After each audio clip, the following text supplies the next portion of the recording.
Hi everyone, welcome back to Rogue Trader. I've just had a thought. Did I put armor on people?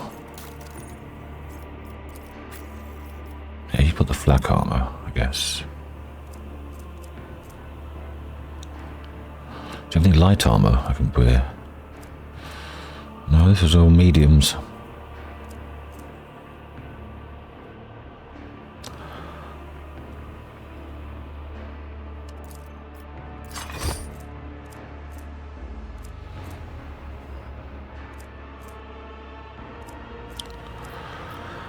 And you're wearing Eldari stuff. Or Jakari. And Pasco, you're not wearing anything. Trying to rectify that.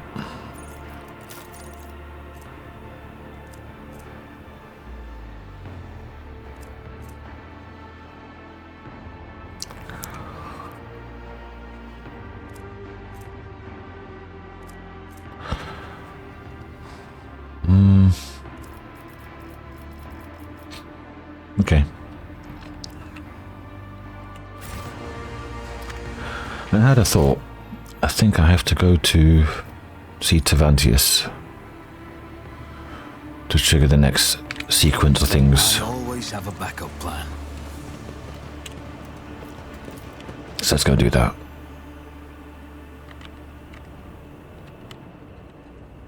Where am I? Here.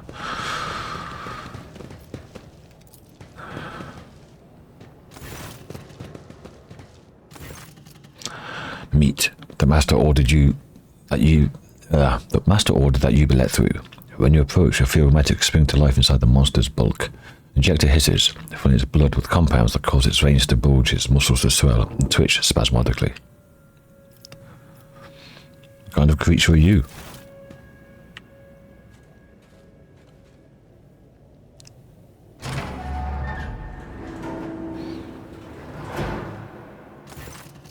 The monster snorts and puffs out his massive chest. I am an Akathist, a servant of Master Tervantias, his meat driver. What's an Akathist?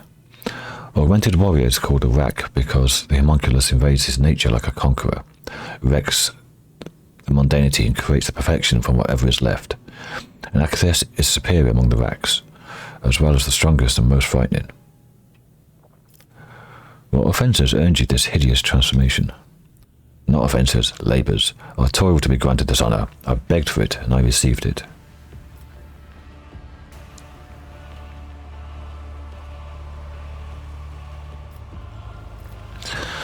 Perhaps it's the only way to survive in a frightening place like this, but you've my sympathies, nevertheless. 'Tis the weak in his sympathy. I am not weak. The roar is magnified by the echo inside the helm and hurts your ears. You must have been very weak, given that you opted for augmentation of such magnitude. I'm not weak, I'm strong. The injector system clicks as it drives pistons into the giant's body. It responds with a blind howl of unadulterated rage. The brute lunges, but its strike does not startle you.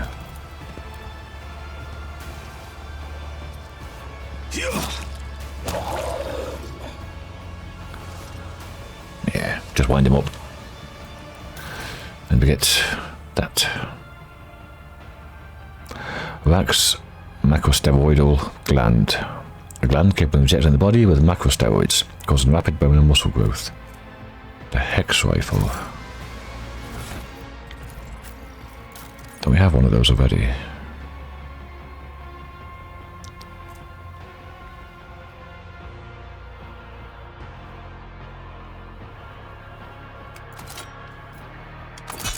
Does toxic damage, doesn't it? So that'd be useful.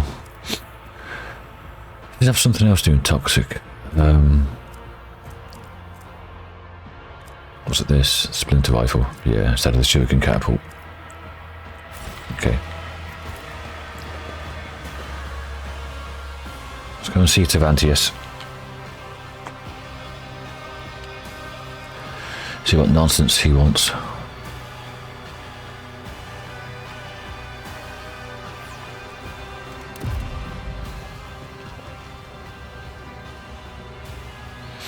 Get up.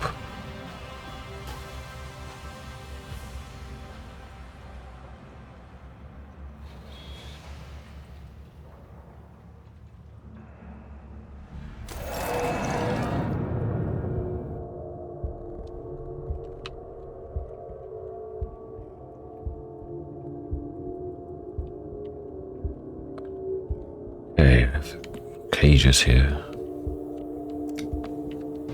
This isn't real though. The lamp emits rays that hound your pupils, burning and biting them like angry snakes made of light. No, this isn't real. Ravor isn't here. Neither's Vigdis.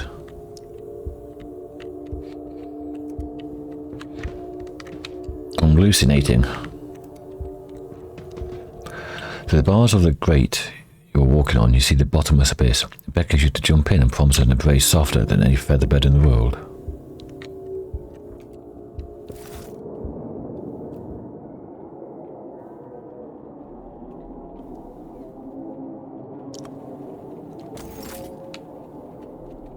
I always keep my options open. Factotum. Conrad, Theodora. The rebellious steps are trying to buck you off to make you lose your footing and break your neck. Damn rebellious heresy steps.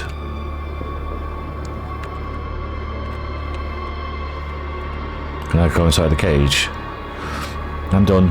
I will lead us to fortune. Just bring me some cocoa and my slippers. The thick curtain shoves you away, surprisingly strong for a lifeless piece of fabric. Looks more like skin to me.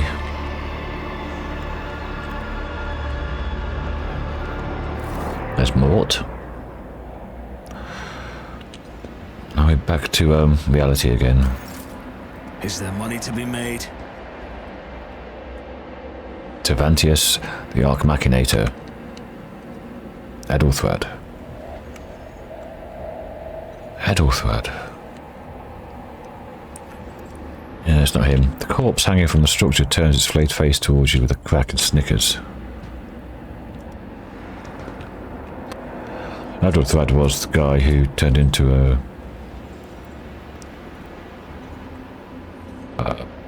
Chaos Spawn right at the start. The other suitor. Well, not really suitor. But the ear. The creature in front of you is a patchwork of skin stuffed with darkness, corruption and sharp objects. Staring at you with its scalpel eyes, it grumpily remarks, "Such a disobedient specimen, you're still not dead." An anomaly. Its foul, corrupt thoughts reach out to you, groping at your face.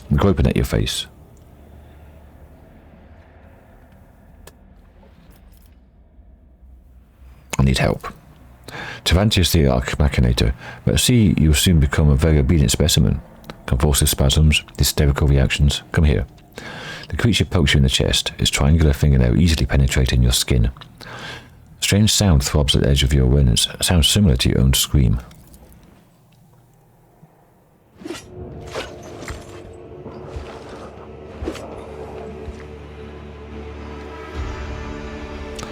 The grotesque spider-like figure looms over you, its limbs wave frantically, chittering and clicking as they rip.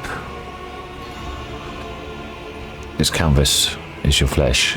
What the hell's that? It's Theodora, isn't it? Maybe? No. The Xenos' gaze is indifferent, his low voice echoes through the room. The sample has been extracted. The specimen is alive. Body and mind expected to function within normal parameters, monkey. Examine the Xenos. There was something fundamentally wrong with the Xenos' silhouette and its twitchy, abrupt movements. It sets your mind reeling in disgust. Each of its mechanical tool appendages seems designed to be as sickening and horrifying as possible. What happened to me? The control worm in your nervous system detected my proximity. It signaled it was dying by injecting a lethal dose of hallucinogenic effluents into your bloodstream. A resourceful individual. That was just a normal Drakari. That thing in my head is your pet.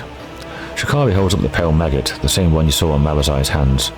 As you watch the tall appendages perform a swift dissection, the maggot's flesh bursts onto the scalpel-like claw and blossoms into a disgusting slimy flower. The Xenos' slow manner of speaking creates an unnerving dissonance with the frantic movements of his limbs. "I grew this specimen specifically for you, monkey." During your interrogation, it intoxicated your feeble senses to limit unnecessary resistance. What a curious experiment it was. I usually extract control worms from specimens posthumously. You possess some degree of bodily fortitude. Xenos suddenly lets out a spiteful cackle, a surprisingly lively reaction for such a cold creature. Which made for an unpleasant surprise for Drakon Marazai, former Drakon that is. That foolish whelp expected less of you, and you humiliated him. Gave me something to think about, a good specimen.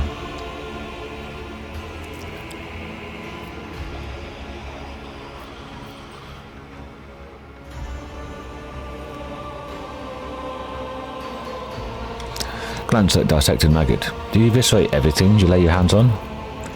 Evisceration is one aspect of my most respected art. The scalpel fingers scrape together with a hushed metallic shriek.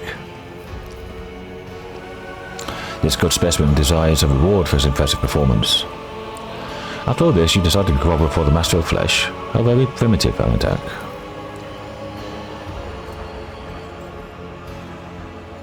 Oh, that's right, Abelard. I rarely use positive reinforcement, but your behaviour has been obedient, so why not? Xenos reaches one of his smaller appendages inside one of his own body cavities, pulls out a bundle wrapped in skin, tosses it at you without looking. This no longer interests me. Take it. So someone's skin.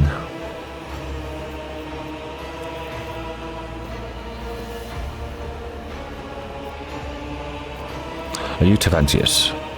You're absolutely correct, specimen. I'm Tervantias the Archmachinator, homunculus and conductor of this place that staggers the imagination and soul, my Anatomical Opera.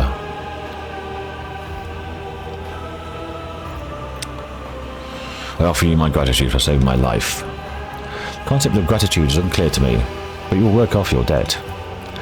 The Arabenian urged me to pay attention to your allegedly extremely gifted self, specimen. Let us see if you make a good tool.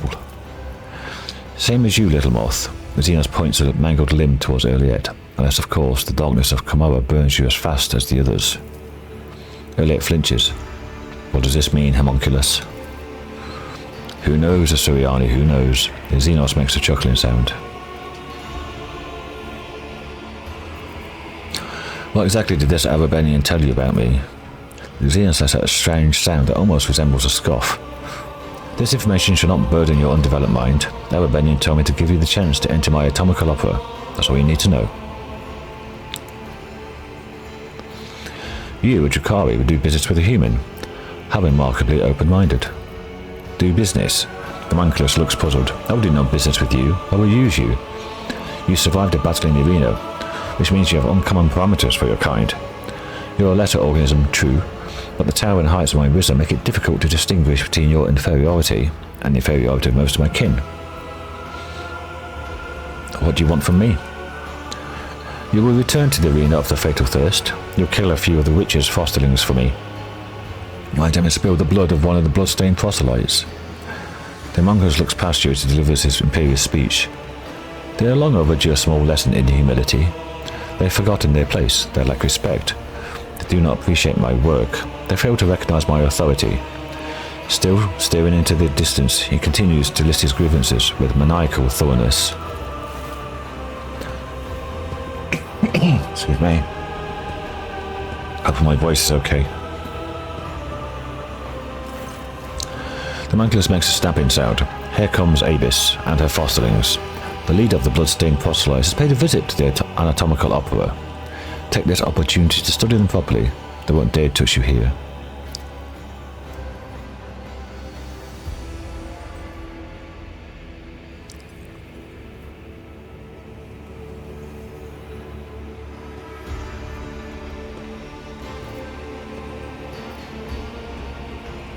I shall serve you if it helps me make my escape.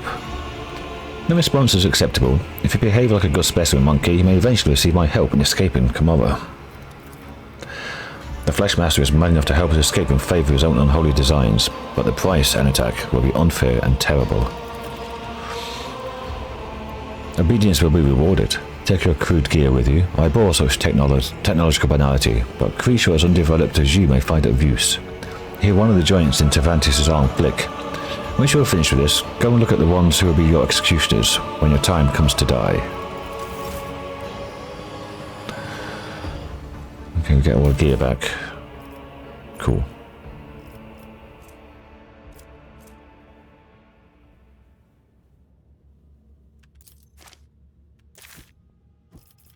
Unsupported item, okay.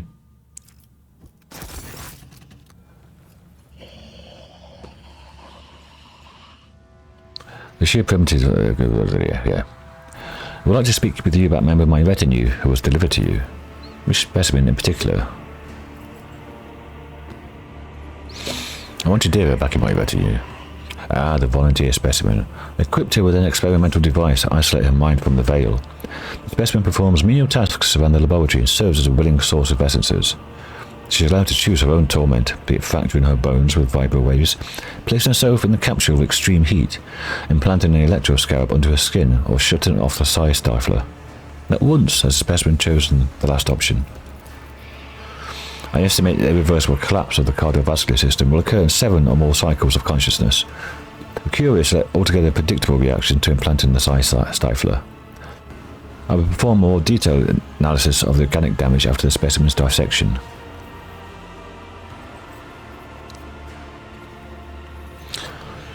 My navigator Cassia was with me when we were captured. Where is she now? The female with an exceptionally strong connection to the veil, as well as a number of rare monkey mutations, most notably a third eye. I am studying the influence of complete isolation from the veil and the outside world of the specimen's abilities, sanity, and physical condition. She no longer screams inside her reservoir, but she is certainly still alive. I am not yet ready to conclude the experiment. You tortured my tech priest, Pascal. Why? I was curious to see what kind of symbiosis might emerge between the rudimentary monkey augments and my own unflawed creations. Much like cartilage infused with steroids would swell a subject's feeble body, new computational circuits sprouted through his algorithms. I found this process enlightening. Those my retinue deserve better to be confined by you. Relinquish them. Why would I, specimen?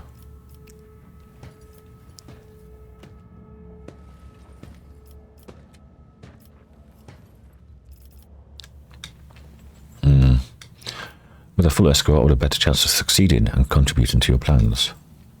Then find yourself other fighters. The chasm has enough prisoners, mercenaries and gladiators. My specimen's not yours to waste.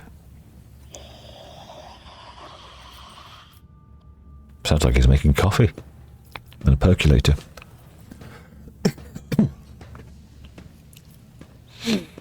Neil, I recognise your power of me and beg for leniency.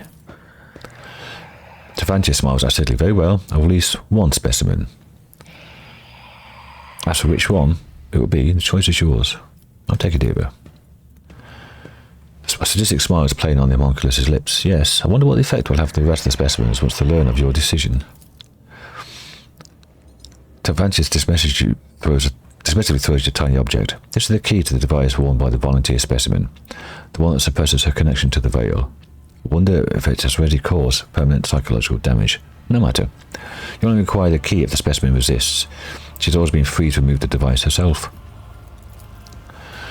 Okay.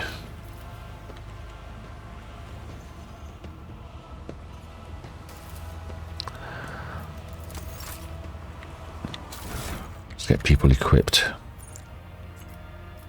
Oh God, look at all this nonsense.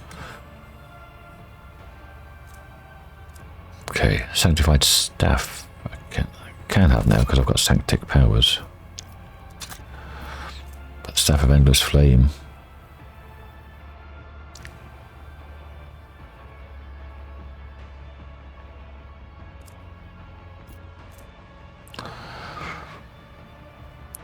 Every 2 creatures suffer from burning in combat, the power level of this staff is increased by 1. Oh, I didn't read that before.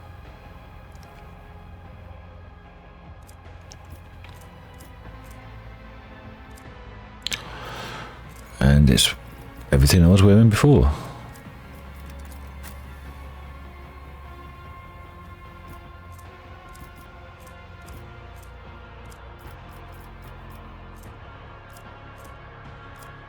I think. Find some boots to wear.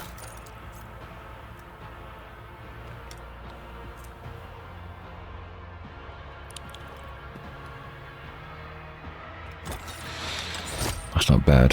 Parry. And the counter-attack.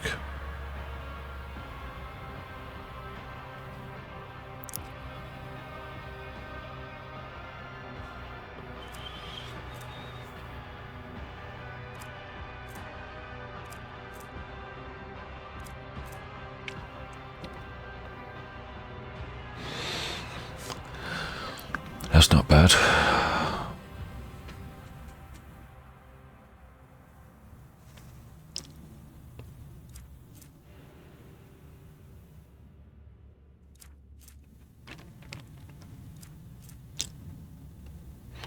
That's not bad either, a dash. For moving around.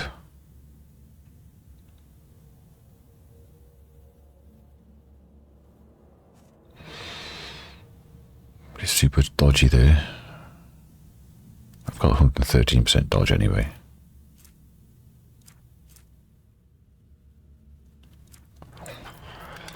Okay.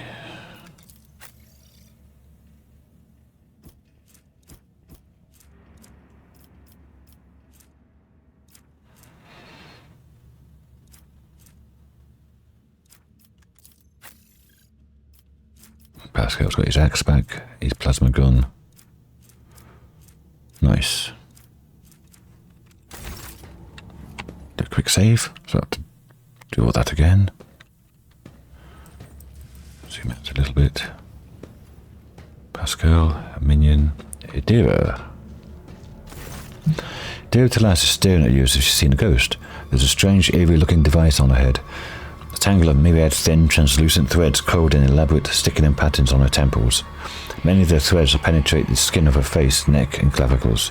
Lord Captain, you're alive? I am. It's good to see that you live as well. Oh yes, I live. Idira giggles. I've never felt so alive.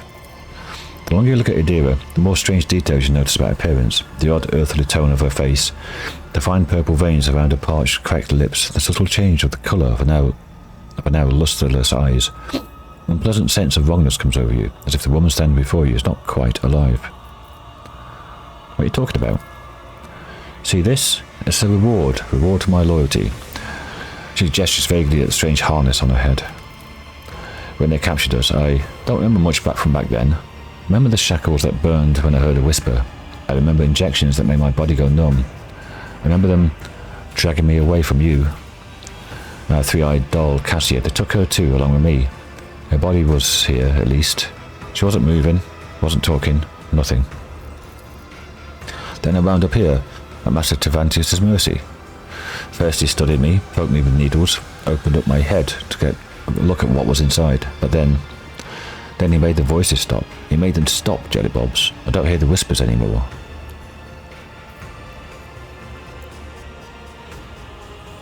How did he make your voices stop? With this, I think.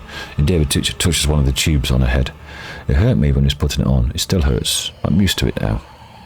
Jellybobs, what matters is that the damned door to the other side is closed shut. I don't hear the whispers. Don't see the ghosts of the future. Don't get woken up by tormented screams. Not plagued by visions of the horrors that are waiting for me. All of it just stopped. Does that mean you can't use your powers anymore? I can't know, and good thing too, you know. Idira looks around. I think the Xenos are terrified of human witches. Why else would they keep me half delirious and out of it? They'll do all these things to sever our connection to the warp. They're scared, all right, but they don't know how else to fight it. This isn't right, Idira. Whatever he did to you is perverted. Perverted, ha! Like you know what it's like to be born a witch, to have your name cursed by all and sundry since childhood, to live a worthless, dangerous freak whose only use is to become someone's pet. Idira grits her teeth. I know Lady Theodore wasn't like that, neither are you. That's not the point. You made me normal. Finally. If it means I have to serve a Xenos, so be it. All the days I've been here, I've spent in blissful silence. No one bothers me. No one torments me. No one is trying to get me at me from the other side. And on this side, nobody noticed me at all. I don't want anything else. I just want to be left alone. Idira turns away, teetering slightly from the sharp motion.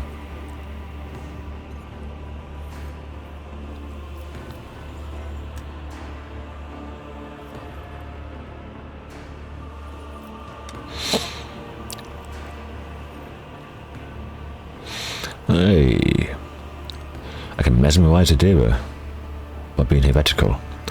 Why do your whispers frighten you so much, Idira? Have they ever betrayed you? You should not give up such an incredible gift. Accept it, because that gift is who you are. Nice. Spellbound, Idira listens to the sound of your voice and weakly repeats after you. Because the whispers are who I am. I am the whispers. Yes, I could live a bit longer with this incredible gift. Because it's so great, right? Her brow furrows as she wrestles with her doubts. As great as it is, it's also dangerous, Jellybobs. The whispers don't just help me, they're luring me to something irreversible. Idira struggles to swallow. Thinks she might be trying to cry, but no tears come out. But if I decide to leave, the Master Tervantias will surely want it back. We want to remove this thing, and then the whispers will return. They'll start beckoning me again. What then, Jellybobs? You once promised me, Jellybobs. You promised we'd think of something, right? And now we know the Xenians have things like this, so that means there's hope.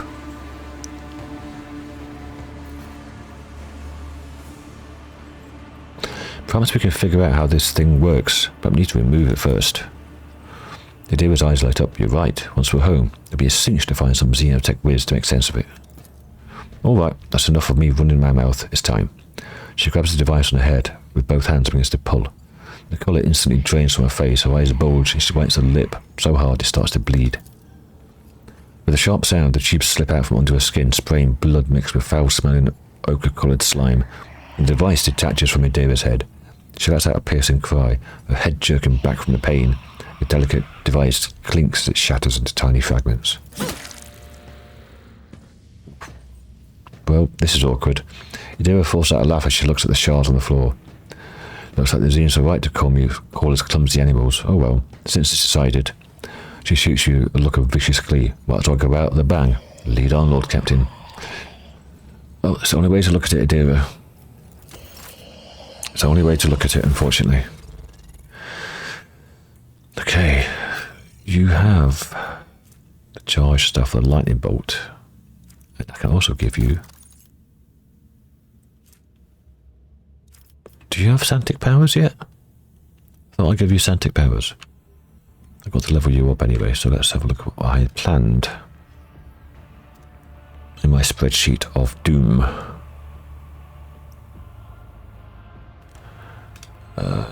Idira.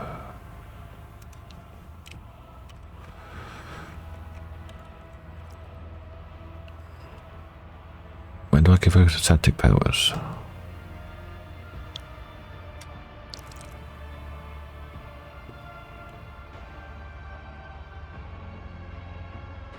I don't, okay.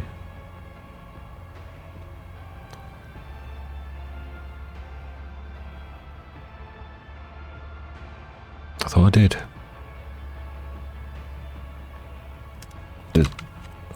I know I've got Santic powers.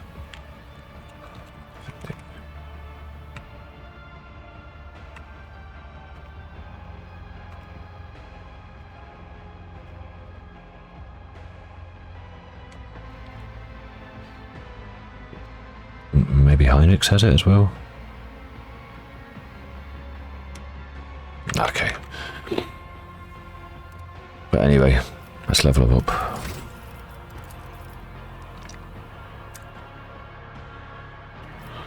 That's perfect timing.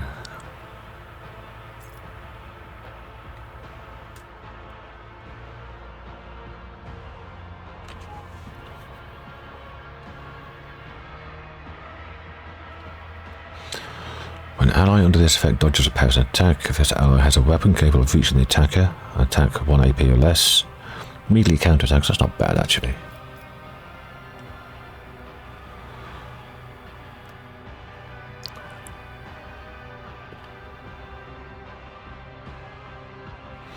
But I think I'm going to go with Enfeeble.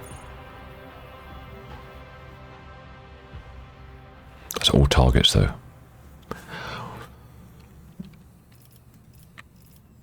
The Law Warp. Okay, and you've got an injury. Nope. I know how to take risks. Stop squirming. I owe you one. Yes, you do. Say that again. Abis and Malazai. The tall Drakari, whose body is riddled with painful-looking puncture wounds and dotted with metal rings and clamps, let out a chuckle as you approach and begin speaking in his own language. Your elucidator hisses to life, translated the words. Look, Carrion, it's the monkey that cost you your place at the Archon's side. Or is this? Malazai's eyes flare with turquoise fire at the sight of you. Immediate, uncontrollable urge to kill. The Drakari seizes the blade hanging from his belt and freezes at the shout of the metal-studded Xenos. Careful with the meat for the arena, Malazai. If Sinistoria is short on toys for her fighters, you will be punished again. She seems to enjoy pitting you against the Chimera. Maybe this time she won't deem it necessary to give you back your skin after you slay them all. The motionless Malazai turns his head towards his kin, and he notices a thin red stripe on his neck below his ear, like a fresh stitch. Shaken with barely contained rage, the former Drakon stares at you with his dark eyes.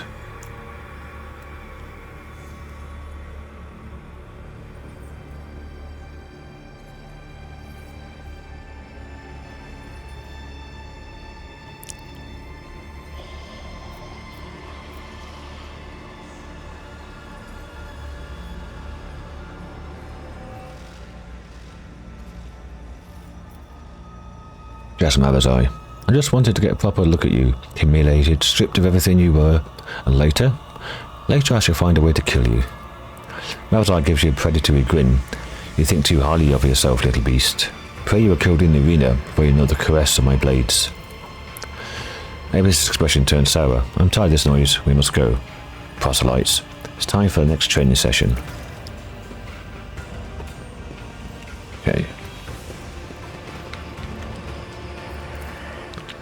You vividly remember lying on this table and watching mechanical pincers tear through your flesh. Careful, I'm carrying a sample of a puppet plague. It's best if I stay in this flask. If it stays in this flask, okay. Rise to the top, or get left in the dust. The chute sends spent materials to the corpse dump. Materials such as you. Oh, that's where I woke up.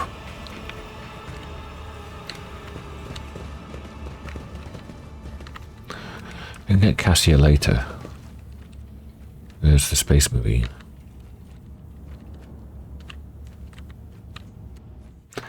Do I want Ulfar? Should let him rot. Useful. He's got high athletics. The bars of the cage are sturdy enough to stop a tank, like the fury of a post-human. To see them cut down. Singing softly under his breath. Shut up, Ulfar. I fucking hate Ulfar. Will you shut up?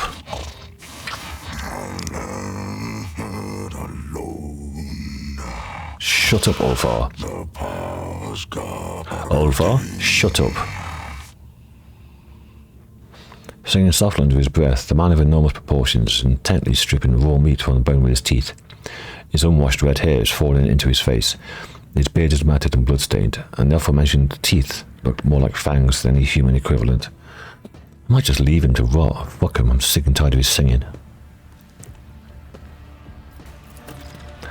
A less knowledgeable person might not recognise the giant humanoid, but you're well aware this is a Space Marine, an angel of the Emperor.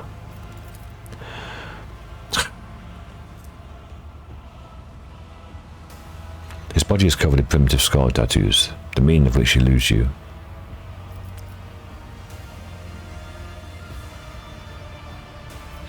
Hope you're enjoying your meal. I'm Jelly Bobs. I would enjoy it a lot more if there was meat. Got any? Gives you a searching look, then shrugs his massive shoulders.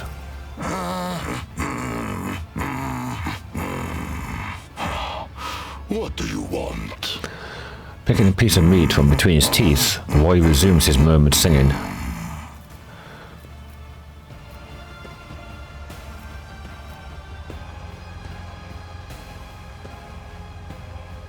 Ugh, study the man. The huge body with straggly overgrown red hair perfectly suits the deep, chilling voice of this man, or of this beast in the guise of a man. Tribal scar-like tattoos cover his chest, arms and back, and you glimpse intricate braids in his mass of unwashed hair. His body bears so many pale scars you can't count them all, and muscles bulge beneath the skin like boulders. It looks like a statue carved from stone. It is clear that captivity has sapped this prisoner of none of its physical power. Your assessment is confirmed when you spot the remains of Drukarian pile of carrion at his feet, likely one of the Homunculus' servants. The Drukari's flesh appears to be making a fine snack for your new acquaintance. Who are you? I am a wolf. At first glance, the man does not strike you as possessing great intellect. He is clearly more accustomed to more than killing and thinking. You detect a certain shrewdness in his eyes. After looking you over, he says shortly,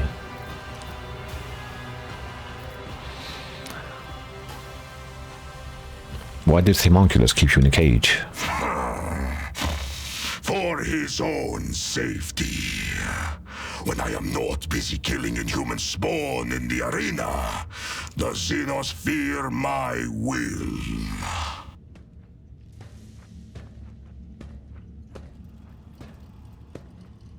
I want to help you.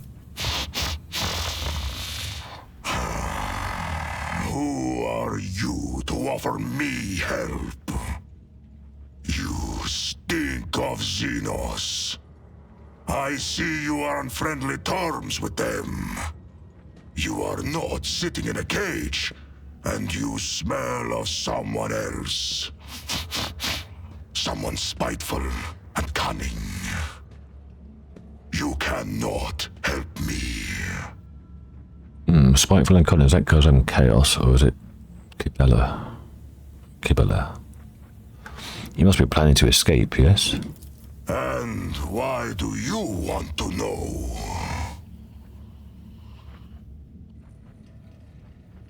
I wish to know more about your brothers. That butcher sent you to spy for him, did he? Or do they know nothing of the Emperor's angels, the space wolves of Fenris, or the great Layman Russ in your corner of the galaxy? How did you come to be here? My pack answered the Inquisition's call and came to the Koronus Expanse. There was a battle, and then... Lord Inquisitor Calcazar again. The young wolves yearning to be meat for their brother. Oh, shut up.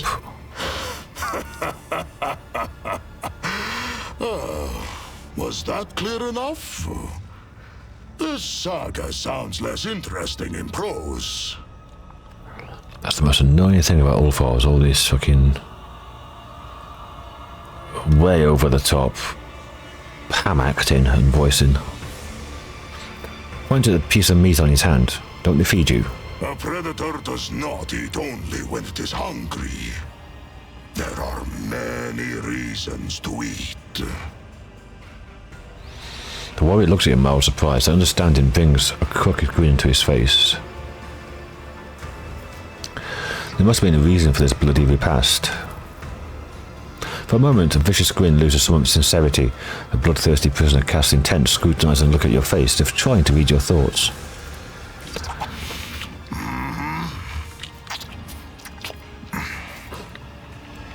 Right. There is a way to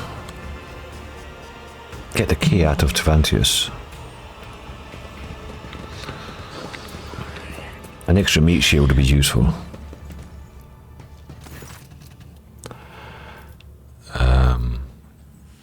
I wish to know more about you and your craft. I'm not in the habit of conversing with specimens, but it increases your motivation to serve.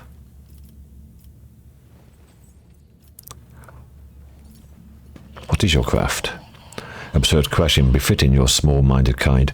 The homunculi are artists of anguish and the masters of flesh, the delvers into unexplored sources of pain, the greatest among their people. My head holds a brilliant intellect, my hands command power over life and death, my body is the pinnacle of surgical discipline, our minds hold the knowledge of hundreds of generations. Are you aware of the beautiful variety of essences that can be extracted from the psychic energy of a dying sentient creature? Of the ways, shades of torment and methods of termination alter an essence's properties? This is the great alchemy of death and transformation. Ugh. I'm missing joy for these. I might understand the most fearsome Drukari warriors are created by artisans such as yourself, without a doubt. Even the most skilled witches, what's that? Katans here. and mighty Cabalites are outstripped by pure destructions of our genius. Yet I long ago rose above the building of commonplace battle beasts. The monstrosities I create are unique. My last specimen, the katana, surpassed every trifle ever made by my rifles. I fed it elite warriors until it escaped and hid in the mangled structure. I would have caught it, but then a new idea drew my attention. At present, I'm working on a grotesque of previously unknown power, built from the most exquisite and exotic body parts from strong fighters. The specimen. Did you ever see the corpse of a fine warrior or mighty creature lying at your feet? Cut out the best part and bring it to me. I shall find you some interesting samples. Okay, Morak Anatag. Do you not get enough monsters in this accursed city? Good specimen. Your cooperation will be rewarded. I can try it. Until this day, I could only dream of meeting such a wise and enlightened being. Nice! The homunculus limbs react to excited clatter of blades. I have few equals in Kamara. My knowledge is vast, and goes beyond the mysteries of flesh and essences. I've observed many disjunctions where the destructive energies of the unreal erupted here in the webway. I've studied that devastating force and learned to harness it. I have created science stiflers to keep the space around this spire intact. I've touched knowledge so ancient. Tervantias abruptly ends his speech and casts a suspicious look at you and snaps. It's not necessary for you to know this specimen. Why did I survive the interrogation to which Moazai brought me? Your body was given to me for disposal. It was thrown into the cesspit. The homunculus' voice grows thoughtful. This is an anomaly that the specimen did not die. I must consider a fitting disposal chute with a shredding mechanism. Idira shakes her head. The master of flesh is twisting the truth on attack. Had the Avabeni not interfered in the Archon's trial, it is unlikely anyone could have survived the questioning.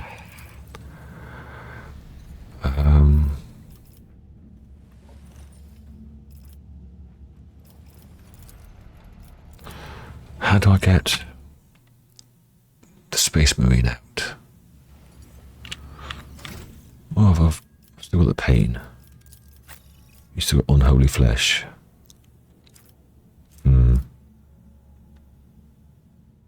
Okay.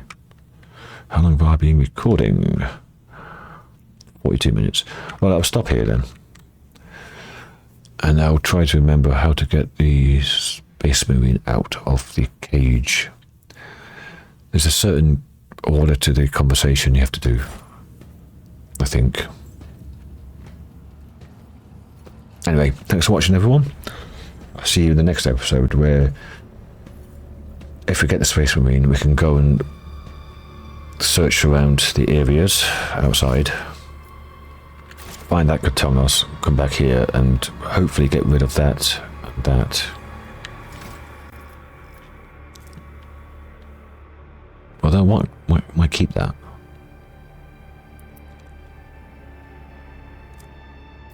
That's not bad, actually. That's crap, isn't it?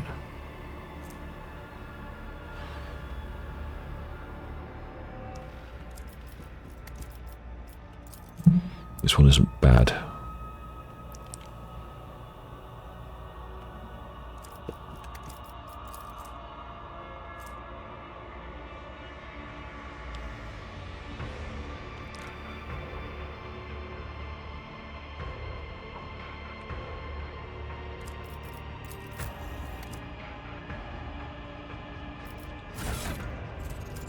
She has the spirit drape. It's good, yeah. Yes.